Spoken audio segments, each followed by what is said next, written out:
যদি বাংলা থেকে যদি 2-5টা নওশাদ সিদ্দিকীর মতো যদি সেন্টারে পাঠানো যেত, তাহলে বিল করার সাথে সাথে চেয়ার ছুঁড়ে মারত। এখান থেকে সংবিধানের বিরুদ্ধে কথা বলছিস, কেন্দ্র সরকারের বিরুদ্ধে আমাদেরকে বুকে তাজা খুন দিয়ে হলো লড়াই করতে কারা পারবেন? উঠে দাঁড়ান, উঠে দাঁড়ান। লড়াই করতে পারবেন আপনারা, লড়াই করতে পারবেন, লড়াই করতে পারবেন। রাজ থেকে অঙ্গীকার নেন, কেন্দ্র সরকারের পক্ষে কারো কথা এই বাংলার বুকে আমরা হতে দেব না। এতে আপনারা রাজি আছেন? আমাদের ওয়াকফ নিয়ে বিরোধী দল হয়ে নেতা হয়ে চিল্লাবে কে? যে কিনা মুসলমান নয়। আজকে বুকে হাত দিয়ে বলুন, আব্বাস সিদ্দিকীকে আজকে মনে পড়ছে না পড়েনি? আজকে বলুন। আমি বলেছিলাম চেয়ারের একটা পায়া দরকার, মনে পড়ছে? হুজুরের স্মৃতি বিজড়িত এলাকা, সেই ভাঙরের পবিত্র জায়গায় বিজয়গঞ্জ বাজারে ভাঙর কাশীপুর এই অত্র এলাকার ফুরফুরা শরীফ আহলে সুন্নাত ওয়াল জামাতের কমিটি নেতৃত্ববৃন্দদের পরিচালনায় আজকের এই জনসভা হয়েছে। বিষয়টা নিশ্চয়ই আপনারা দেখতে পাচ্ছেন, ওয়াকফ বাঁচাও, ওবিসি সংরক্ষণ বাঁচাও, মাদ্রাসা শিক্ষা বাঁচাও। অবশ্যই আমার পূর্বে পীরজাদা বাজিদ আমিন সাহেব আলোচনা করেছেন, তার আগে আমাদের সম্মানীয় শিক্ষক মহাশয় তিনিও আলোচনা করেছেন। একটা কথা মনে রাখবেন, এই যে লড়াইয়ে আমরা নেমেছি, বেঁচে থাকার নামটাই হলো লড়াই করা। বেঁচে থাকতে গেলে লড়াই করতে হবে। আজকে যে বিষয়টা পুরো ভারত জুড়ে চর্চা চলছে, সেটা হলো ওয়াকফ। এই ওয়াকফ নিয়ে সংক্ষেপে আমি আপনাদের কাছে দুই একটা কথা বলছি। প্রথমে আমি এটা বলি, এই ওয়াকফ সম্বন্ধে আমার কওমের মুসলিম সম্প্রদায়ের হাজারো লাখো মানুষের জানা নাই ওয়াকফটা কি। একটু মন দিয়ে শুনবেন ভাই, কেন বিষয়টা আমাদের জানা দরকার। আমরা যদি না জানি, আগামী দিন নতুন করে আবার কিছু গাদ্দার ছদ্মবেশী মুনাফেক আসবে, আপনাদেরকে নতুন করে আবার নিলামে তোলা হবে, আবার ধোঁকা দেওয়া হবে, আবার বিক্রি করা হবে, আর আপনারা অতি সামান্য পয়সাতে বড় সহজে বিক্রি হয়ে যাবেন। এই জায়গা থেকে দাঁড়িয়ে যদি আপনারা রুখে না দাঁড়ান, টিপ যদি না ধরেন, আমি মনে করি এ কথা বলাটা আমার অপরাধ হবে না। আপনাদের পরের প্রজন্ম, নিউ জেনারেশন, ছেলে মেয়ে বাচ্চা যারা আছে, তারা আপনাদেরকে কখনো মাফ করবে না। এমন যেন মনে হবে যে এই বাচ্চা কোনো মুসলিম ঘরে জন্ম লিয়াটাই অপরাধ করে ফেলেছিল। কেন এদের বাপ দাদুরা, এদের মা বোনেরা, এদের আত্মীয়রা তারা সজাগ সচেতন নয় বলে আজকে বারবার আমরা ঠকতে ঠকতে এমন একটা জায়গায় আমাদের বাচ্চাদেরকে পৌঁছাতে যাচ্ছি, যেখান থেকে ঘুরে দাঁড়াবার আমাদের বাচ্চাদের কিন্তু আর উপায় থাকবে না।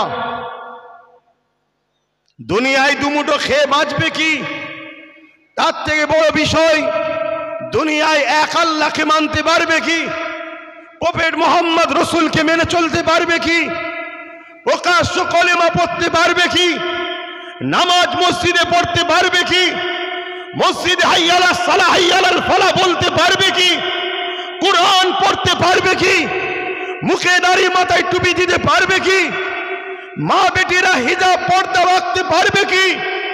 এই অস্তিত্বের লড়াই কিন্তু আজ আমরা নেমেছি। তাই প্রথমে আমাদের জানা দরকার এই ওয়াকফটা কি। খুব ভালো করে শোনেন, ওয়াকফ বিষয় যদি আমরা না জানি তাহলে আমাদেরকে বোকা বানাতে খুব সহজ হবে। মনে রাখবেন, ইতিপূর্বে এই দেশে একজন রাজা ছিল যার নাম আকবর। নামটা শুনতে মুসলমান হলো, কিন্তু সে ছিল একটা হতভাগা। কোরআনের বিরুদ্ধে একটা দ্বীন ইলাহি বলে কিতাব বার করেছিল। সে আকবর দেখেছিল আমি সবাইকে বোকা বানাতে পারলো। এই খেটে খাওয়া, এই লেবার শ্রেণী, মাথায় টুপি না থাকতে পারে, পরনায় জুব্বা না থাকতে পারে, মাদ্রাসার চৌকাঠে পা না দিতে পারে, কিন্তু এই মুসলিম সমাজকে কোরআনের বিরুদ্ধে নিয়ে যাওয়া এত সহজ ব্যাপার হবে না। এরা গান যাত্রা ফাংশনে চলে যাচ্ছে, এদের অন্যায়, কিন্তু কোরআনের বিরুদ্ধে হাত উঠলে আমি আকবরকে আমার অস্তিত্বকে মিটিয়ে দিতে এই মুসলমান কিন্তু এক পা পিছপা হবে না।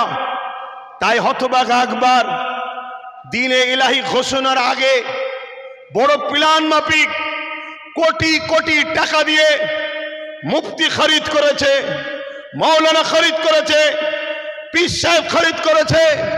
তৎকালীন সময় এক শ্রেণীর মানুষ, সবাই নয়, খরিদ করেছে। তাদের দ্বারা দিয়ে মুসলিম সমাজ যখনই অন্যায়ের বিরুদ্ধে দাঁড়াতে যায়, তখনই এই সকল ছদ্মবেশী আলেম উলামা, মুফতি, মৌলানা গুলোকে তাদের সামনে দাঁড় করিয়ে দেওয়া হয়। এরা তখন আকবরের পক্ষে বিভিন্ন দলিল খাটিয়ে আকবরের গদি টিকিয়ে বাঁচিয়ে রাখার ষড়যন্ত্র করেছে। কিন্তু এক মুজাহিদ দাঁড়িয়েছিল, হযরতে মুজাদ্দিদ আল পেশানি।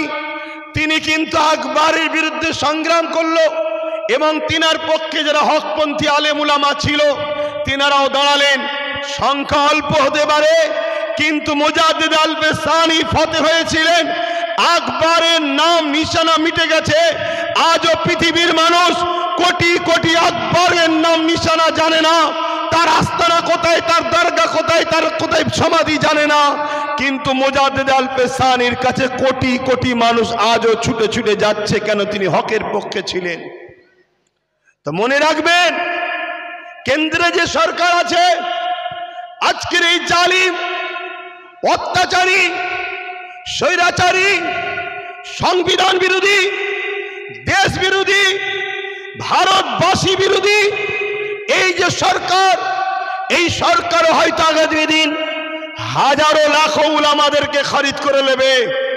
তারা আপনাদের কাছে আসবে, বুঝাবে না কেন্দ্র সরকার তোমাদের ক্ষতি করছে না। তাই আমি জানাতে চাইছি, ওয়াকফটা কি আগে জানুন। কয়েকটা পয়েন্ট আপনাদেরকে বলবো, এগুলো একটু ধৈর্য ধরে শুনতে হবে। কেননা 4টে বাজতে 5 মিনিট বাকি, আর হয়তো 10-15 মিনিট বক্তব্য হবে। আপনাদের ধৈর্য আছে তো নাকি? হাত তুলে বলুন, আছে তো নাকি? তবে আমি যারা এই ব্যবস্থা করেছে, যদি একটু প্ল্যান মাফিক করত, আমার মনে হয় আজকে বিজয়গঞ্জের বাজারের এই প্রোগ্রামটা একটা ঐতিহাসিক প্রোগ্রাম রূপ নিত। যেভাবে মানুষগুলো চতুর্দিকে ছড়িয়ে আছে, যদি সংগঠিতভাবে প্ল্যান মাফিক বসানো যেত, তাহলে এই প্রোগ্রামের সৌন্দর্য কিন্তু আরো বহিঃপ্রকাশ হতো। তো যাক, আমরা প্রোগ্রাম সুন্দর করে ভোট লুটতে আসিনি আজকে। কথা শুনছেন? আমরা এসেছি আমাদের নিউ জেনারেশন, আমাদের পরের প্রজন্মকে ধ্বংসের মুখে ঠেলে দিয়ে যেতে পারি না। একজন বাপ হিসাবে, একজন ভাই হিসাবে, একজন চাচা হিসাবে, একজন বন্ধু হিসাবে, একজন সন্তান হিসাবে আপনাদেরকে বুঝাতে এসেছি, ওয়াকফ অফ করা, উৎসর্গ করা, মানুষ তার নিজের ব্যক্তিগত সম্পদকে খুশি করে আল্লাহর রাহে উৎসর্গ করে। এই উৎসর্গ করার অনেক কটা পদ্ধতি আছে। এই উৎসর্গ করা, দান করার অনেক পন্থা আছে।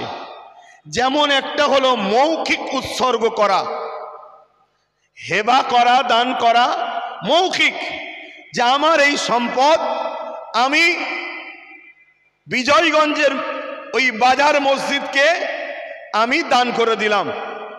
এই হেবা আজকের দিন পর্যন্ত ইসলাম শরিয়াতেও জায়েজ এবং আমার দেশের সুপ্রিম কোর্ট পর্যন্ত রায় দিয়েছে মৌখিক হেবা চলবে।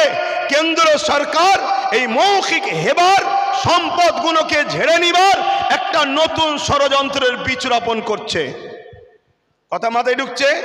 সে বলবে কাগজ দেখাও, 800 বছরের মসজিদ কাগজ দেখাও, 900 বছরের মসজিদের কাগজ দেখাও, 1000 বছরের মসজিদের কাগজ দেখাও। চিরামান মসজিদ কেরলে 1400 বছর পুরাতন, কাগজ দেখাও।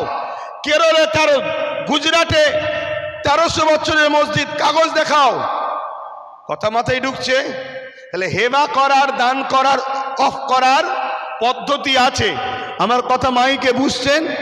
একটু মন দিয়ে শুনুন ধৈর্য ধরে। ব্যাপারটা না জানলে আপনাদের ইন্টারেস্ট আসবে না। আর ব্যাপার যদি জেনে যায়, আমার বিশ্বাস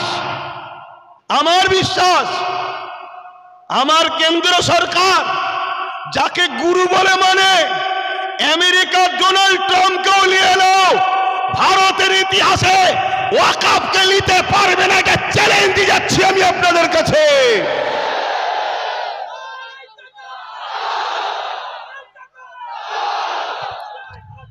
কেন?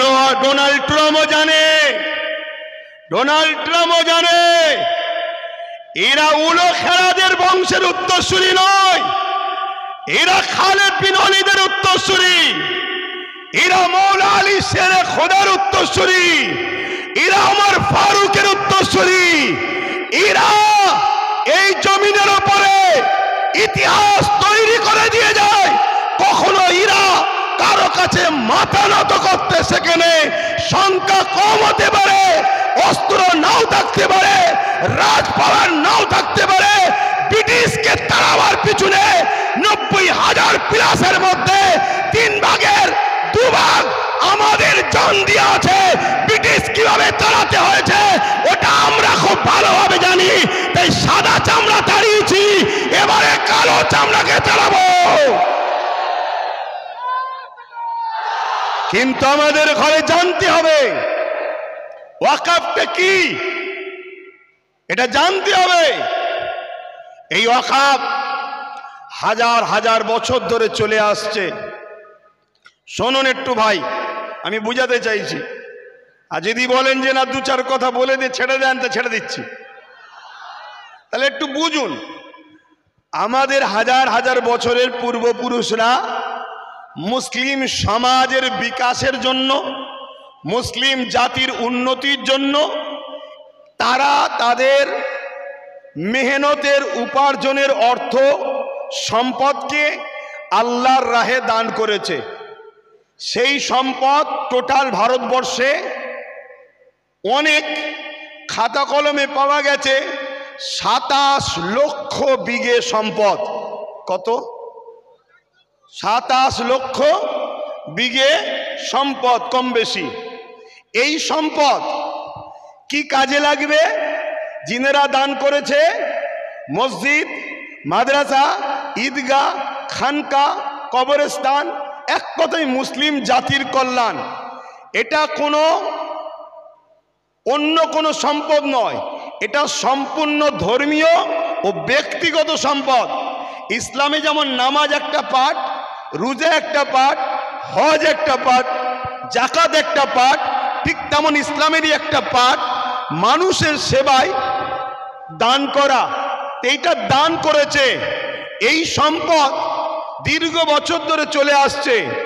এই সম্পদকে ঠিকভাবে নিয়ন্ত্রণ করার জন্য,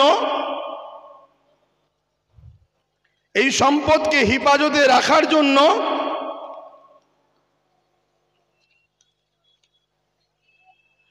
সর্বপ্রথম ভারতবর্ষে 1954 প্রথম একটা আইন তৈরি করা হয়।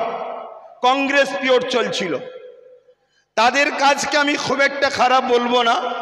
তারা চেয়েছিল যাতে করে একটা বোর্ড তৈরি হোক, কমিটি তৈরি হোক, যাতে করে ওয়াকফগুলো নয়-ছয় না হয়ে যায়, দানকৃত সম্পদ প্রতিটা জায়গায় যেন যায়। তারা বোর্ড তৈরি করলো ঠিকই, কিন্তু ব্যবহারের জায়গায় ঠিকভাবে চলছিল না। তাদের ইচ্ছা ছিল ভালো, কিন্তু কিছু অশুভ লোক ঢুকে যাওয়ার জন্য ওই ওয়াকাফের অর্থ লুট হতে শুরু হলো। তারপরে এই ওয়াকাফকে 1995-এ আরেকবার সংযোজন করা হলো, সংশোধন করা হলো। সেই সংশোধনে আরো সুন্দর করে যাতে করে এই ওয়াকাফকে হেফাজত করা যায় তার জন্য ব্যবস্থা করা হলো।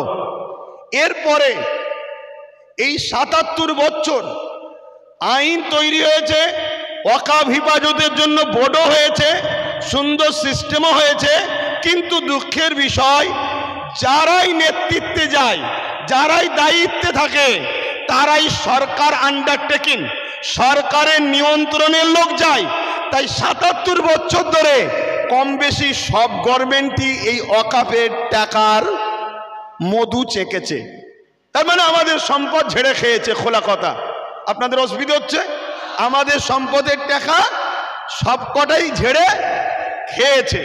কিন্তু হঠাৎ করে বিগত 10 বছরও কেন্দ্রে যে সরকার আছে সেও ওয়াকাফের টাকার মধু খেয়েছে। কিন্তু একটা প্রশ্ন, হঠাৎ করে এই ওয়াকাফকে কেন আইন করে নিজেদের কবজায় নিবার ষড়যন্ত্র করছে, এটা আমাদের ভাবতে হবে। এই জায়গাটা হলো পয়েন্ট। তার আগে আমি আপনাদের বলি, আমার রাজ্যে যিনি বর্তমান সরকার আছে, আমার রাজ্যে যিনি বর্তমান ক্ষমতায় রয়েছে, ইনি সাচার কমিটির রিপোর্ট অনুযায়ী আমাদেরকে কি ওয়াদা করে এসেছিল, ইনার আগে যে বাম সরকার ছিল সেই বাম সরকার নাকি 20,000 কোটি টাকা ওয়াকাফ সম্পত্তি লুটপাট করেছে। অতএব আমি যদি ক্ষমতায় আসি মুসলমানদের ওয়াকাফ উদ্ধার করে দেবো। এটা বলেছিল না বলেনি? হাত তুলে বলবেন বলেছে না বলেনি? হাত তুলে বলেন বলেছিল না বলেনি? এই ওয়াদা করেছিল। আরো অনেক ওয়াদা, 10,000 মাদ্রাসা, ফুরফুরা শরীফের রেল, ইটা সিটা বাড়িতে বাড়িতে, মানে দুনিয়ার যা ফেঁকার ফেঁকেছিল আর আমরা মূর্খর মতো নিয়েছিলাম। ওটা ছেড়ে দেন, আমি একটা টপিক নিয়ে আলোচনা করছি। তাহলে ইনি বলেছিলেন উদ্ধার করে দেবো, কিন্তু উনি এসেছেন 2011, আজকে 24, দীর্ঘ 13 বছর প্লাস হতে যাচ্ছে। কিন্তু দুঃখের সাথে বলতে হয় একটা সম্পদও উদ্ধার হয়নি। আমি 2013-14 থেকে আন্দোলন করছি যে ওয়াকাফকে ফিরিয়ে দিতে হবে, ওয়াকাফকে হেফাজত করতে হবে। রাজ্যে যে সরকার আছে তিনি একবার বেগম রোকেয়া রিসার্চ সেন্টার ওয়াকাফ ভবন বলে একটা শিলান্যাস করেছিল, ওই শিলান্যাসই হয়েছে, একটা পর্যন্ত এখনো ইট গাঁথা হয়নি। কেন? সব সেটিং মাপে চলছে। এদের সবার বাপ, সবার মাথায় মনে রাখবেন আরএসএস বসে আছে। অতএব সমস্ত সম্পদকে আরএসএস এর ফান্ডে দিতে হবে, এটাই হলো ইনাদের মূল পরিকল্পনা। কেন? পুরো দেশ এখন কোন জায়গায় মোদি বসতে পারে, কোন জায়গায় শাহ বসতে পারে, কোন জায়গায় মমতা বসতে পারে, কোন জায়গায় অন্য কেউ দিল্লিতে অন্য কেউ নামে বসতে পারে। কিন্তু মনে রাখবেন সবার মাথাতে এই আরএসএস বসে আছে। তাই আরএসএস এর বিনা হুকুমে এরা কখনো কিছু করতে পারবে না। তাই ওয়াকাফ ভবন তো শিলান্যাস হলো, কিন্তু টাল বাহানায় ওয়াকাফকে রেজিস্ট্রেশন করা, তুলে আনা এমন কোনো ব্যবস্থা করলো না। এবং মনে রাখবেন আজকে এই আইন করার পিছনে উদ্দেশ্যটা কি? এই আইন করার পিছনে উদ্দেশ্য হলো, এখন দেখে দেখে অনেক বিষয় পড়তে গেলে অনেক সময় লেগে যাবে। 77 বছর ধরে কম বেশি সবাই খেয়েছে, এই টুকটুক টুকটুক করে সবাই খেয়েছে। কেন্দ্র সরকার চাইছে টুকটুক করে খেয়ে লাভ নাই, সব তো আমার হাতে, সব তো আমার হাতে। প্রধানমন্ত্রী আমার, স্বরাষ্ট্রমন্ত্রী আমার, সব আমার। কোর্টকে আইন অবশ্যই সম্মানের, কিন্তু কোর্টের মধ্যে অনেক জজও আমার, লয়ারও আমার। প্রেসার দিয়ে অনেক কিছু করে নেব। তার প্রমাণ হলো 1.5 ঘন্টার মধ্যে সাম্বালের মসজিদের জন্য আদেশ চাইল, সঙ্গে সঙ্গে দিয়ে দিল। অথচ আমার কলিকাতার সেই বোনটা কোথায়? আরজি করেন কোথায়? আরজি করেন। আজকে সেই বোন ইনসাফ পেল না। 1.5 ঘন্টার মধ্যে মসজিদের তলায় কি আছে খোঁড়ার জন্য রায় পেয়ে যায়। এটা কি সেটিং ছাড়া অন্য কিছু হতে পারে? এটা সেটিং ছাড়া অন্য কিছু হতে পারে? এইভাবে কেন্দ্র সরকার দেখছে টুকটুক করে খেয়ে হবে না, টুকটুক করে নিয়ে হবে না। সবই তো আমার, প্রত্যেক জেলার প্রত্যেক রাজ্যের সিএমও তো আমাদের, প্রত্যেক জায়গার ডিস্ট্রিক্ট ম্যাজিস্ট্রেট শুরু করে সব দপ্তরই তো আমাদের। অতএব এই সুযোগে ওয়াকাফ 2024 সংশোধনের নামে ওয়াকাফ সম্পদকে পুরো কবজা করে নাও। 44টা 1995 যে আইন হয়েছিল তা থেকে 44টা চেঞ্জ করতে চেয়েছে। তার মধ্যে কয়েকটা রিপোর্ট আপনাদের বলছি। সর্বপ্রথম ধর্মের মধ্যে বিভাজন করতে চেয়েছে, বলতে চেয়েছে শিয়া সুন্নি দুটো বোর্ড হবে। বিজেপি চায় যত মুসলমান টুকরো টুকরো হবে, ভাগ ভাগ হবে, তত বিজেপির ফায়দা হবে। তাহলে শিয়া সুন্নি দুটো ভোট করতে চেয়েছে। যারা বলে এক দেশ এক ভাষা এক ভোট, তারা আবার হঠাৎ করে ওয়াকাফকে দুটো ভাগ করছে কেন? আমাদের মধ্যে টুকরো টুকরো ছোট ছোট করে দিতে চাইছে। কি করতে চেয়েছে? এর মধ্যে চেয়েছে 20 জনের কমিটি ছিল সেন্টারে, সেটাকে 21 জনের কমিটি করতে চাইছে। 11 জন অমুসলিম ভাইকে ঢুকাতে চাইছে। আমি সম্মান, শ্রদ্ধা, ভালোবাসা রেখে, সম্প্রীতি রেখে আমার অমুসলিম ভাইদের বলবো, ভাই মনে দুঃখ নেবেন না, এটা আমার ছেলের সম্পদ, এটা আমার ছেলের রুজি রুটি, এটা আমার বাচ্চার হক, আপনি মেরে নেবেন না আমার সোনার ভাই। আপনার দেবত্ব সম্পদ আছে, সেখানে যদি আমরা মুসলমান বলি আমাদেরকে ঢুকাতে হবে। খ্রিস্টান ভাইদের সম্পদ আছে, আমরা মুসলমান যদি বলি সেকুলারের নামে ধর্মনিরপেক্ষ দেশ আমাদেরকে ঢুকাতে হবে, এটা অন্যায় হবে। কেন? দেবত্ব সম্পত্তি হিন্দু ভাইদের, তাদের বাচ্চাদের অধিকার, তাদের ধর্মীয় অধিকার, তাদের সংস্কৃতির অধিকার, সেখানে যেমন আমার যাওয়াটা উচিত হবে না। তাই আমার অমুসলিম ভাইদেরকে বলবো, কেন্দ্র সরকার আজকে আমার বাচ্চার রুটি কাটতে চাইছে, আমার মসজিদের আজান বন্ধ করতে চাইছে, আমার ধর্মীয় কালচারকে মিটাতে চাইছে। তাই খারাপ নেবেন না, আমাকে কমনাল মনে করবেন না, আমি সত্য কথা বলছি। আমার অধিকার কেন্দ্র সরকার মেনে নিতে চাইছে। তাই 21 জন কমিটির মধ্যে 11 জন অমুসলিমকে ঢুকাবে। তাহলে সংখ্যা গুরু অমুসলিম হয়ে গেল। যে কোনো সময় বাকি 10 জনকে ল্যাং মেরে বাদ দিয়ে দেবে। তাহলে ওয়াকাফের মধ্যে আমাদের আর কেউ রইল? জোরে বলেন। কেরলের 14 বছরের মসজিদ নিলাম করে কর্পোরেশনদের হাতে তুলে দিতে অসুবিধে হবে? গুজরাটের 13 বছরের মসজিদ ভেঙে ওটাকে ওয়াকাফ কর্পোরেশনদের হাতে, আদানি আম্বানির হাতে তুলে দিতে অসুবিধে হবে? এভাবে স্বাধীনতার আগে যত ঐতিহাসিক মসজিদ মাদ্রাসা আছে, কবরস্থান আছে, সবগুলোকে মিটিয়ে দিতে চাইছে। কেন মিটাতে চাইছে? এটা প্রশ্ন তো। এক তো লোভ, অর্থ, টাকা, আমাদের উপরে হিংসা, এগুলো তো ইত্যাদি। কিন্তু বাস্তবটা শুনুন, বাস্তব হলো এটাই। এনআরসি এনপিআর করে মুসলমানদের ধরে বিদেশি বলে তাড়াবার চেষ্টা করেছিল। আফগানিস্তান, পাকিস্তান, বাংলাদেশ বিভিন্ন রাজ্য থেকে অমুসলিম ভাইরা এলে তারা নাগরিকত্ব পাবে, মুসলমানরা পাবে না, এই বলে বিভাজন করতে চেয়েছিল। সেই জায়গায় আমি বলেছিলাম অবশ্যই দিন কোনো আপত্তি নাই। কেন? আমি বুক থেকে জানি বাংলাদেশ থেকে কোনো মুসলমান ভারতে আসেনি, পাকিস্তান থেকে কোনো মুসলমান ভারতে আসেনি, আফগান থেকে কোনো মুসলমান ভারতে আসেনি। তাই আমাদের নাগরিকত্ব দিবার প্রয়োজন নয়। আমরা ছিলাম, আমরা আছি।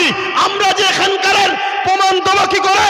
ওই যে কেরলের 14 বছরের 1400 বছরের মসজিদ বলে দিচ্ছে 1400 বছর ধরে ভারতে মুসলমান ছিল, আজান ছিল, একামত ছিল, নামাজ ছিল। ওই যে গুজরাটের 1300 বছরের মসজিদ বলে দিচ্ছে ভারতবর্ষে মুসলমান ছিল 1300 বছর ধরে, আজান ছিল, নামাজ ছিল। তাই ঐতিহাসিক মসজিদগুলোকে বিরান করে, কবরগুলোকে বিটিয়ে দিয়ে এরা সমাজকে দেখাতে চাইছে মুসলমান এদেশে নতুন করে এসেছে, তবে তো এনআরপি করে, এনআরসি করে আমাদের তাড়াতে সুবিধা হবে। কথা বুঝছেন না, বোঝেন না? তাহলে একদিকে যেমন এটা আমার ধর্মকে মিটাবার ষড়যন্ত্র, অপরদিকে এর পিছনে পুরো ভারতের মুসলমানদের ঘরে নাগরিকহীন করে এদেরকে গণহত্যা করার একটা ষড়যন্ত্র চলছে। মনে রাখবেন, এই জায়গায় আমাদেরকে জীবনের শেষ নিঃশ্বাস দিয়ে হলো আমাদের ওয়াকাফ, আমাদের মসজিদ, আমাদের মাদ্রাসা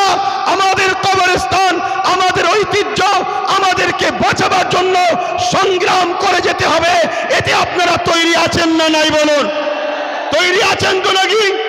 আর মনে রাখবেন, কেন্দ্রে আজকে যে সরকার আছে, কাল বেটা মরে যাবে, অন্যজন আসবে, পরশুদিন আবার কেউ চলে যাবে, অন্যজন আসবে। কত সরকার এসেছে, কত সরকার চলে গেছে, কত রাজ্য এসেছে, কত চলে গেছে, কিন্তু মনে রাখবেন এ দেশের একটা সংবিধান আছে। এই সংবিধান আমাদের ছিল, আছে, থাকবে। সংবিধান বলছে 1947-এ সংবিধান জানিয়ে দিয়েছে ভারতবর্ষের যেটা মন্দির মন্দির থাকবে, যেটা মসজিদ মসজিদ থাকবে, যেটা গুরুদুয়ার গুরুদুয়ার থাকবে, যেটা চার্চ চার্চ থাকবে, যেটা সনাতন ভাইদের যা যেটা যেটা ছিল 1947 থেকে ওটাকে আর চেঞ্জ করা যাবে না, ওটা ওরকমই থাকবে। তাই এই আইনকে সামনে রেখে আমি বলতে বাধ্য হচ্ছি, কেন্দ্র সরকার শুধু ইসলাম মসজিদ মাদ্রাসার বিরুদ্ধে নয়, কেন্দ্র সরকার আমার দেশের সংবিধানের বিরোধী লেগেছে। অতএব সংবিধান আগে না কেন্দ্র সরকার আগে? জোরে বলেন, জোরে বলেন। সংবিধানকে বাঁচাবার স্বার্থে কেন্দ্র সরকারের বিরুদ্ধে আমাদেরকে বুকে তাজা খুন দিয়ে হলো লড়াই করতে কারা পারবেন? উঠে দাঁড়ান, উঠে দাঁড়ান। লড়াই করতে পারবেন আপনারা, লড়াই করতে পারবেন, লড়াই করতে পারবেন। আজ থেকে অঙ্গীকার নেন, কেন্দ্র সরকারের পক্ষে কারো কথা এই বাংলার বুকে আমরা হতে দেব না। এতে আপনারা রাজি আছেন না নয়? রাজি আছেন না নয়? কেন? আমার দেশের সংবিধান, আমার দেশের সংবিধান আমাদের কাছে আগে।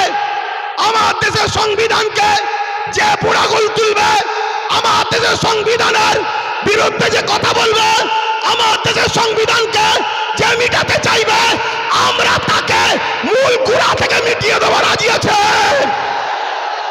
কেন? অনেক কষ্ট করে এদের স্বাধীন হয়েছে। হাজারো মুসলমান, হাজারো হিন্দু, হাজারো আদিবাসী, হাজারো দলিত, হাজারো শিখ, পাঞ্জাবিদের রক্তের বিনিময়ে এদের স্বাধীন হয়েছে। অতএব সেই দেশের সংবিধানকে নিয়ে আজকে তুই হতে পারো প্রাইম মিনিস্টার, কিন্তু তোমার অধিকার নয় আমার দেশের সংবিধানের উপর হাত দিতে পারে। ঠিক না বেটি? এখানে আর একটা ছোট্ট কথা বলবো। আজ গাড়ি বুঝাই করে করে সুলতানে হিন্দের দরবারে যান আপনারা। কি গো, জানতো নাকি? ছোট করে দেবো, টাইম কি হচ্ছে? শোনেন, অসুবিধা হচ্ছে আপনাদের। আমি আন্দোলনে নামিনি, নেমেছি যখন এর সাত শেষ দেখে ছাড়বো, কিন্তু আপনারা আছেন তো নাকি? আছেন তো নাকি? মনে রাখবেন। আচ্ছা, এই আন্দোলনটা করবেন কার সাথে? না, এই আন্দোলনে কাদেরকে সাথে নিয়ে আন্দোলন করবেন বলুন? কাদেরকে? বিগত ৭৭ বছর যারা ঝেড়ে খেয়েছে তাদের ঘরে? আরে খাওয়া তো শিখালো ৭৭ বছর ধরে তারা। একটা ছোট্ট কথা বলি শোনেন, পাড়ায় চোর পড়েছে, শুনছেন তো? পাড়ায় চোর পড়েছে, সবাই বলছে চোর ধরো, চোর ধরো, চোর ধরো। ওই ভিড়েতে চোর ঢুকে যে বলছে চোর ধরো, চোর ধরো, চোর ধরো। শুনছেন না? শোনেন রে, আমরা কতটা নসিব ফাটা দেখুন। আমাদের নিজেদের কর্মের জন্য আমাদের সংখ্যালঘু মন্ত্রীকে, যে কিনা মুসলিম নয়, শুনছেন তো নাকি? আমাদের অকাউলিয়ে বিরোধী দল হয়ে নেতা হয়ে চিল্লাবে কে? যে কিনা মুসলমান নয়। আজকে বুকে হাত দিয়ে বলুন, আব্বাস সিদ্দিকীকে আজকে মনে পড়ছে না পড়েনি? আজকে বলুন। আমি বলেছিলাম চেয়ারের একটা পায়া দরকার, মনে পড়ছে? বলেছিলাম, মনে পড়ছে? আজকে বলুন, টোটাল ভারতবর্ষে যদি বা বাংলা থেকে যদি ২-৫টা নওশাদ সিদ্দিকীর মতো যদি সেন্টারে পাঠানো যেত, তাহলে বিল করার সাথে সাথে চেয়ার ছুঁড়ে মারত। এখান থেকে সংবিধানের বিরুদ্ধে কথা বলছিস, কিন্তু আজ আমরা লোভে পড়ে গেলাম বা জালিমদের লুটারতে আমরা হেরে গেলাম। কিন্তু মনে রাখবেন, এই লড়াই অনেক দিনকার। আগামী দিন অস্তিত্ব বাঁচাবার জন্য যেমন আমাদেরকে রাজপথে সংবিধানের অধিকার নিয়ে লড়াই করতে হবে। ঠিক তেমনি সংবিধানের অধিকার নিয়ে নিজেদেরকে বাঁচার জন্য, নিজেদের অকাপ বাঁচাবার জন্য একটা চেয়ারের পায়ারও দরকার আছে না নাই? জোর আছে না নাই? মনে রাখবেন, আমাদের ঘরে এখানেও দরকার, ওখানেও পাঠাতে হবে। যখনই সংবিধান বিরোধী কিছু কথা হবে তখনই তারা লড়বে। আজকে বলুন, আব্বাস সিদ্দিকী ভুল করেছিল? ভুল করেছিল? এই গত দুদিন আগে পার্লামেন্টে আমার পশ্চিম বাংলার বিধানসভায় ওয়াকফ নিয়ে আলোচনা হচ্ছিল। বড় বড় দাঁড়িয়ে রাখা মৌলী সাহেব কলকাতায় দাঁড়িয়ে বড় বড় ফুটানি দিচ্ছিল, ওর মধ্যে ঢুকে একটা ওয়াকফের পক্ষে কথা বলেনি, একটাও কথা বলেনি। আমি আপনাকে রিপোর্ট বলে যাচ্ছি, কেন? ও যদি কথা বলে পরের বারে টিকিট পাবে না, পরের বারে টিকিট পাবে না। তাহলে এইরকম যদি মুনাফেক মুসলমান আমাদের মাথায় বসে থাকে, তাহলে আমাদেরকে লুটবে না তো কাদেরকে লুটবে? তাহলে এর জন্য আমাদের দোষ আছে না নাই? আগামী দিন বাচ্চাদের ভবিষ্যতের স্বার্থে, কেন ওয়াকফ হলো সব থেকে বড় ইস্যু, এটা যদি মিটে যায় তোমাদের সব অস্তিত্ব মিটে যাবে। ওয়াকফ যখন থাকবে না, তুমি ভারতের স্বাধীনতার আগে দেশ ছিলে, প্রমাণ দেখাতে পারবে না। আরে তোমার মসজিদে থাকার পরও প্রমাণ দেখাতে পারছো না, তারপরে মনে রাখবে তখন তোমাকে বলবে যদিও থাকে থাক, ভোটটা দিতে পারবে না। শুনছে না? শোনেন না? এই বিরাট বড় নাটক, অনেক বড় চেন চলছে। মনে রাখবেন, বিগত দিন যা বলেছি আজকে সেটা ঘটছে না ঘটেনি। আজকে যেটা বলছি যদি ঘুমিয়ে থাকো, অগ্রাহ্য করো, তাহলে আগামী দিন কিন্তু কোনো ঘটবে, তখন কিন্তু আব্বাস সিদ্দিকী আর বলার জন্য থাকবে না। এটা বলে দিয়ে গেলাম। এ লড়াই আমাদের জীবন মরণের লড়াই, এ লড়াই আমাদের বাচ্চাদের লড়াই। মুসলমান আমার কওমের ভাইরা, ওটা অন্য সমাজের মানুষের সঙ্গে ওয়াকফ নিয়ে নিজেরা বন্ধুর মতো আলোচনা করো, তাদেরকেও বুঝাও যে ভাই এ লড়াই কোনো হিন্দু মুসলমানের লড়াই নয়, এ লড়াই অন্য কোনো জাতি ধর্মের বিরুদ্ধে লড়াই নয়, এটা কেন্দ্র সরকার বিভাজন লাগাতে চাইছে। এ লড়াই আমার অধিকার, আমার যেটা গণতান্ত্রিক রাইট, আমার সংবিধানের রাইট, এই রাইটকে কেন্দ্র সরকার লুটছে, এটা মানুষকে বুঝাও। আজকে ছোট্ট একটা কথা বলি, আজকে আজমির শরীফে নাকি হিন্দু ভাইদের কোনো একটা বিশ্বাস, শিবলিঙ্গর কি ধর্মীয় একটা কিছু ব্যাপার আছে। আমি ভাই কারো ধর্ম নিয়ে বেশি কথা বলা পছন্দ করি না, এটা প্রেমের জিনিস। কিন্তু আমি আমার হিন্দু ভাই, সনাতনী ভাই শ্রদ্ধার সাথে জানাচ্ছি, বলুন তো ভাই, যখন গাজা খাজা গরিবে নওয়াজ হুজুরের রওজা তৈরি হয়, আজ থেকে প্রায় 800 বছর আগে আলাউদ্দিন খিলজি তখন ছিল, তখন তো হিন্দুস্তানে হাজারো লাখো হিন্দু ভাইয়েরা ছিল, আজমিরেও ছিল, কই তখন তো কেউ কথা তোলেনি যেটা আপনি শিবলিঙ্গ আমাদের তীর্থভূমি আছে সেটাকে ভেঙে কেন আপনি করলেন? তারপরে আরো অনেক হুকুমতরা এসেছে, কই কখনো তো কোনো হিন্দু ভাই সনাতন ভাই আওয়াজ তোলেনি।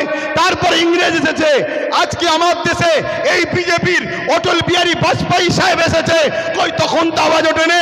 এটা শুধুমাত্র আমাদেরকে ব্রেন ডাইভার্ট করছে, হিন্দু ভাইদের ঘরে বোকা বানানো হচ্ছে। শ্রদ্ধার সাথে বলছি, আপনারা নিশ্চয়ই জানেন LIC কে বিক্রি করে দেওয়া হয়েছে। LIC-তে চাকরি গেছে কাদের? খারাপ নেবেন না, LIC মুসলমানরা চাকরি করে না, আমার হিন্দু ভাইদের চাকরি গেছে। হকারকে বন্ধ করে দেওয়া হয়েছে, কাদের কাছে চাকরি বলুন? আমার হিন্দু সনাতন ভাইদের। শুনুন আমার হিন্দু ভাইরা, সনাতন ভাইরা, শ্রদ্ধা দিয়ে বলছি, যতটা আপনি ভারতকে ভালোবাসেন আমিও ততটা ভালোবাসি। আমি আপনাকে ছোট করছি না, তবে আমার ধর্ম বলছে দেশকে ভালোবাসা, তাই দেশের জন্য মরা এটা আমাদের জন্য পুণ্যের কাজ। দেশকে আমরা এতটাই ভালোবাসি, তাই আপনাদেরকে শ্রদ্ধার সাথে জানাচ্ছি, মনে রাখবেন রেল বিক্রি হয়ে গেল, জিনিসপত্রের দাম কিভাবে চলছে, একটার পর একটা, কারেন্ট থেকে শুরু করে এয়ারপোর্ট থেকে শুরু করে সব বিক্রি হয়ে যাচ্ছে। তাই আইকে চোখকে ঘোরাবার জন্য এই সব ষড়যন্ত্র চলছে। আসুন আমার সনাতন ভাই, আদিবাসী ভাই, দলিত ভাই, সাঁওতাল ভাই, শিখ ভাই, পাঞ্জাবি ভাই, ভারত আপনার, ভারত আমার, ভারত আপনার, ভারত আমার। আমি বলছি ভারত আপনার, আপনার আপনার আপনার আমার, আমি আপনার ভাই, আমারও ভারত। আসুন মিলেমিশে যেভাবে ব্রিটিশের কালো থাবা থেকে আমার দেশকে আজাদ করেছি, এই সকল অশুভ যারা দেশকে লুটছে এদের হাত থেকে আমরা দেশকে আবার নতুন করে ফিরিয়ে সুন্দর করে সাজাবার জন্য কাঁধে কাঁধ মিলিয়ে চলি। মনে রাখবেন আমার সনাতন ভাই, আদিবাসী ভাই, দলিত ভাই, সাঁওতাল ভাই, ভারতবর্ষ হলো একটা গাছ, একটা গাছ, একটা বট গাছ বলেন আর যে কোনো গাছ বলেন, একটা শক্তিশালী বড় গাছ। এই গাছের অনেক শিকড় আছে, এই শিকড়ের নাম একটা সনাতন, একটা আদিবাসী, একটা দলিত, একটা সাঁওতাল, একটা বাগদি। মনে রাখবেন আমার ভাইরা, একটা শিকড়ের নামও মুসলমান। যদি একটা শিকড় কাটে গাছ দুর্বল হবে, অর্থাৎ দেশ দুর্বল হবে। মনে রাখবেন আমরা কারো দয়াতে খাই না, আমরা খাই রাজ্জাক আল্লাহর দয়াতে খেয়ে থাকি। তো ভাইয়েরা আমার, এখানে মনে রাখবেন আজকে সব ষড়যন্ত্র চলছে, এই ষড়যন্ত্র থেকে আমাদেরকে খুব বুঝে বুঝে পা ফেলতে হবে। তাহলে এই লড়াই হিন্দুদের বিরুদ্ধে নাকি আদিবাসী, সাঁওতাল, বাগদি, খ্রিস্টান না, কোনো ভারতীয়দের বিরুদ্ধে লড়াই নয়। এই লড়াই সংবিধানের পক্ষে, সংবিধান মিটানোকারী কেন্দ্র সরকারের বিরুদ্ধে আমাদের এই লড়াই, ঠিক না বেটি? আজকে রাজ্য সরকারকেও এখান থেকে বলি, রাজ্য সরকারকে এখান থেকে বলি, আপনাকে 35 বা 36টা এমপি দিয়েছে আমার সরল প্রাণ ভাইয়েরা, আমার সরল প্রাণ ভাইয়েরা ভালোবেসে দিয়েছে, ঠিক আছে, আপনাকে বিশ্বাস করেছে। এই বিশ্বাসের ন্যূনতম হকটা আদায় করুন। যদি আপনি বিশ্বাসের উপযুক্ত না হন, আগামী দিন আপনারও বামফ্রন্টের মতো অবস্থা হবে, সেটা পরের বিষয়। কিন্তু বিশ্বাসের উপযুক্ত হন। এই ভারতবর্ষে, এই বাংলায় 35 বা 36 না কটা 34টা এমপি দিয়েছে, 34টা। মনে রাখবেন, বিল অকবার নিলে হবে না। অনেকে বলছেন অকবার নেব না, অকবার নয়। যদি ক্ষমতা থাকে, যেভাবে দিদিমণি আসার সময় পার্লামেন্টে সংবিধান উল্টো ধরে চিল্লাচ্ছিল, দেখেন না, ছিঁড়াছিঁড়ি করছিল, ওই রকম ওখানে বক্সিং মারবেন ভেতরে। কথা বুঝছেন না, বোঝেন না? শেষবার চান্স দিচ্ছি, শেষবার চান্স দিচ্ছি। এই লড়াই সংবিধানকে বাঁচাবার লড়াই, শুধু মুসলমানদের লড়াই নয়, সংবিধানকে বাঁচাবার লড়াই। আপনি সংবিধানের স্বার্থে করেন, আমাদের ভালো যদি নাও চান, কমসে কম সংবিধানকে তো ভালোবাসেন, সংবিধানের স্বার্থে করেন। আরেকটা কথা রাজ্য সরকারকে বলে যায়, সেটা হলো এটাই, আপনার অনেক আইবি লোক আছে, পুলিশ বন্ধুরা রয়েছে, খবর আপনাদের কাছে চলে যাবে ঠিকই। শ্রদ্ধার সাথে বলছি, যে ওয়াদা করেছিলেন ওয়াকাফ ফিরিয়ে দাও, ফিরিয়ে দেব, এই ওয়াকাফকে ইমিডিয়েটলি ফিরিয়ে দেন। ওয়াকাফকে যারা দখল করেছে দখল মুক্ত করেন। এ কথা যখনই বলা হবে, রাজ্য সরকার কি বলে জানেন? যে ওইভাবে বুলডোজার আমি চালাতে পারবো না। কিন্তু আমরা দেখেছি এই রাজ্য সরকার গরিব হকারদের করে বুলডোজার চালিয়ে ভেঙেছে। দেখেছেন না, দেখেন নে?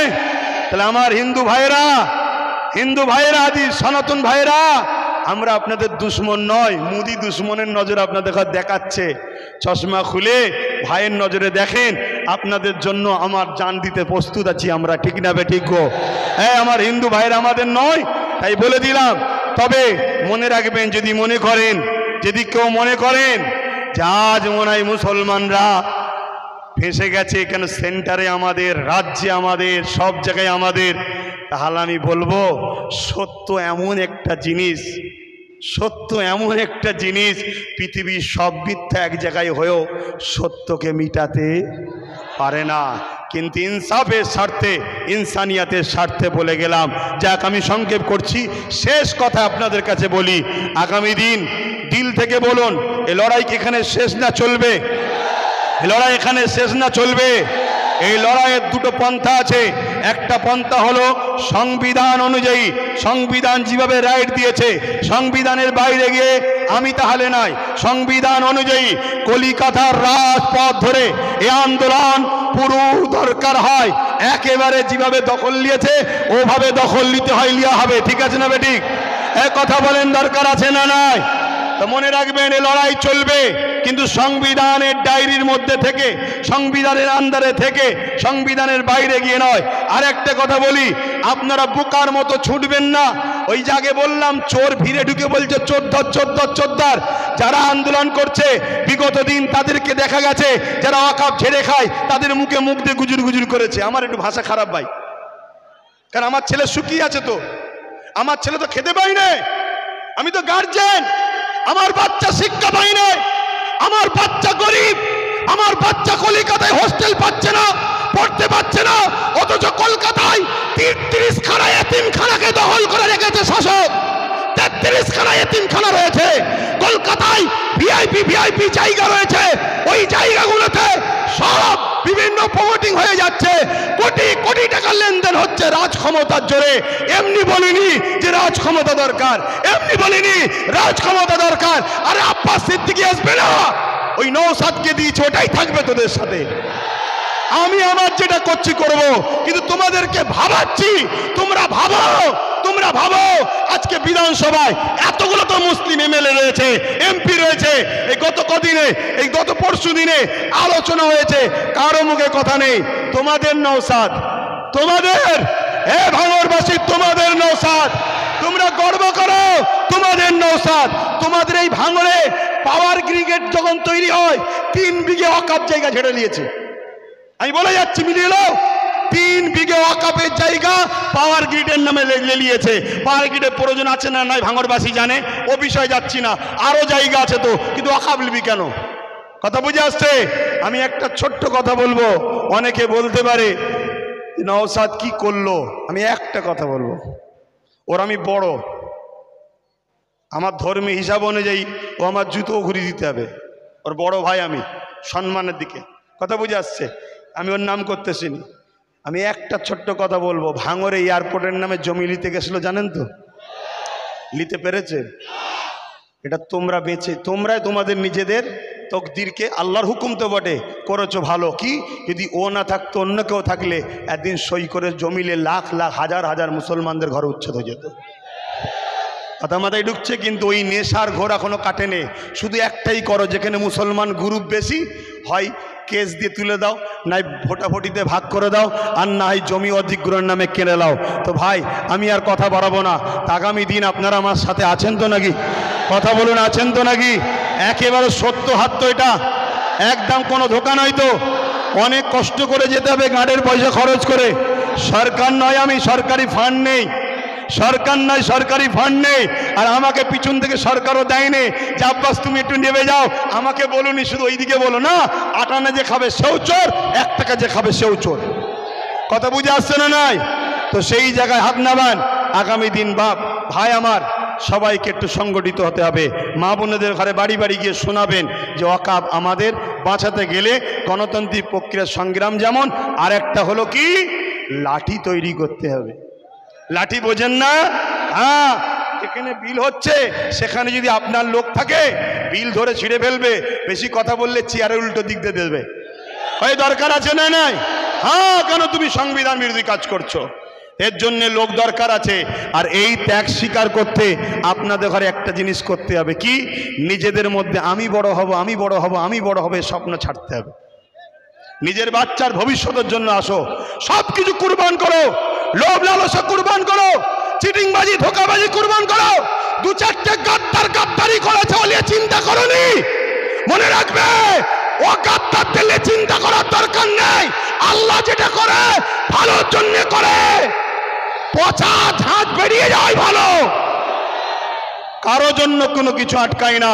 তো যাক, কেন্দ্র সরকারের বিরুদ্ধে আমাদের এই সংগ্রাম আজ থেকে শুরু হলো 6 ডিসেম্বর, আগামী দিন চলতে থাকবে। শেষ কথা আবার বলি, বাবরি মসজিদ ইনশাল্লাহ, বাবরি মসজিদ ইনশাল্লাহ, বাবরি মসজিদ ইনশাল্লাহ, বাবরি মসজিদ ইনশাল্লাহ। হাত লম্বা করে তুলে বলুন, হবে ইনশাল্লাহ, ইনশাল্লাহ। নারে দিবে, আরো দিল খুলে নারে দিবে, নারে দিবে। লব্বাইক ইয়া রাসূলুল্লাহ, লব্বাইক ইয়া রাসূলুল্লাহ। ভারতবর্ষ, ভারতবর্ষ, ভারতবাসীর ঐক্য, ভারতবাসীর ঐক্য, ভারতবর্ষের সংবিধান নারে দিবেন। পুলিশ বন্ধুদের সঙ্গে আমাদের কোনো রাগ নেই, তারা আমাদের বন্ধু, তারা আমাদের বন্ধু। কিন্তু অশুভ লোকের হাতে ক্ষমতা চলে যাওয়ার জন্য পুলিশ বন্ধুরা বাধ্য হয় পরিবার, চাকরি, নিজের জানের হেফাজতের জন্য আমাদের উপরে লাঠিচার্জ করতে বাধ্য হয়। কথা বুঝে আসছে? তারা আমাদের বন্ধু, তারা কখনো চায় না, তারও তো ঘরে মা বোন বউ বাচ্চা আছে, তারাও তো একটা বদদুয়ার কথা মনে করে যে হাই লেগে গেলে, বদদুয়া লেগে গেলে শেষ হয়ে যাবে, আমার ছেলের ক্যান্সার হয়ে গেলে কি হবে। তাই তারা জুলুম করতে চায় না, কিন্তু বদমাইশ লোকের হাতে ক্ষমতা চলে যাওয়ার জন্য বদমাইশি করছে। কথা বুঝে আসছে? তো যাক, চিন্তা করার কিছু নেই, আমি এখানে সংক্ষেপ করছি। আস্তে আস্তে ঘরে যাবেন, আস্তে আস্তে ঘরে যাবেন। মনে রাখবেন, এ দেশ আমাদের ছিল, আছে, থাকবে। সংবিধান ছিল, আছে, থাকবে। সরকার আছে, পড়ে যাবে। কেন্দ্র সরকার যেটা করছে অন্যায় করছে। আসুন ছোট করে একটু দোয়া, আল্লাহুম্মা আমিন, আল্লাহুম্মা আমিন। আয় আল্লাহ, হাবিবের খাতির রহমত করে, দয়া করে আমাদের এই চেষ্টাকে আপনি কবুল করেন। আমরা ভুল করেছি আল্লাহ, বারবার সেকুলার নামে ভণ্ডগুণকে বিশ্বাস করে, মেহনত করে তাদের জন্য লড়াই করেছি, ভাই ভাই খুনোখুনি করেছি, মারপিট করেছি। আজকে সেই সেকুলার গুণ সব ডুব মেরেছে। আর কেন্দ্রের জালিম সরকার মসজিদ, মাদ্রাসা, দিন ইসলামের ওয়াকাফের উপরে হাত দিয়েছে। মালিক, আপনার কাছে দোয়া চাই, ফেরাউন যেভাবে মিটেছে এদেরকেও মিটাবেন, নমরুদ যেভাবে মিটেছে এদেরকেও মিটাবেন, সাদ্দাত যেভাবে মিটেছে এদেরকেও মিটাবেন। মালিক, আমার দেশকে এই জালিমদের হাত থেকে হেফাজত করুন। আমার দেশের সেনাবাহিনী, পুলিশ বাহিনী, বিএসএফ বাহিনী যারা সংবিধানকে নিয়ে চলে, তাদেরকে সুস্থ জীবন দিন, তাদেরকে পরিবার বাচ্চাদেরকে হাসি খুশিতে রাখেন। আমার দেশের সনাতনী, হিন্দু, জৈন, খ্রিস্টান, শিখ, পাঞ্জাবি, বৌদ্ধ, সমস্ত ধর্ম বর্ণের ভাষার মানুষ সবার মধ্যে মানববন্ধন দিন, সবাইকে মিলেমিশে রাখেন। এ তামাম কায়নাতের সৃষ্টিকর্তা আল্লাহ, জানি আপনি আমাদেরকে পরীক্ষা নিতে শুরু করেছেন যে তোরা আমাকে কত ভালোবাসিস দেখব। আল্লাহ, আপনার পরীক্ষায় যেন আমরা নিজেদের জানকে দিয়ে হলেও এই জালিমের গদিকে তুলতে পারি, এই ক্ষমতা আপনি আমাদেরকে দেবেন আল্লাহ। আয় আল্লাহ, আপনি আমাদেরকে পরীক্ষা নিচ্ছেন, পাশাপাশি আপনার কাছে ভিক্ষা চাই, আপনি আমাদেরকে আরও কামিয়াবি দেন। এখান থেকে দোয়া আছে, আমার ছোট ভাইকেও আপনি কামিয়াবি দেন। আরও যারা নাই পরাণ সত্যের সাথে কাজ করছে তাদেরকেও কামিয়াবি দেন। মালিক, ধোকাবাজ, চিটিংবাজ, প্রতারণাকারী, ছদ্মবেশী, মুনাফিক মুসলমানদের থেকেও আমাদেরকে সতর্ক থাকার তৌফিক দেন। আমার রাজ্যকে সুন্দর রাখুন, ভালো রাখুন, নিরাপদে রাখুন। প্রশাসন বন্ধুদেরকে আল্লাহ তাদেরকেও সুন্দর জীবন দেন। তাদের উপরে অনেক চাপ, প্রেশার, তারপরেও দোয়া চাই মালিক, তাদের পক্ষ থেকে যারা নিরপেক্ষভাবে কাজ করে তাদেরকে ভালো রাখবেন। আর যদি কেউ গায়ের জোর, পাওয়ারের জোর দেখায় মালিক, তার বিচারও আপনার কাছে দিলাম মালিক, আপনি তাদের বিচার করবেন। এই সাধারণ মানুষকে আপনি হেফাজত করবেন। এই সংগঠনের ছেলেদের প্রচেষ্টাকে কবুল করুন। আমিন। লা ইলাহা ইল্লাল্লাহ মুহাম্মদ রাসূলুল্লাহ। আসসালামু আলাইকুম।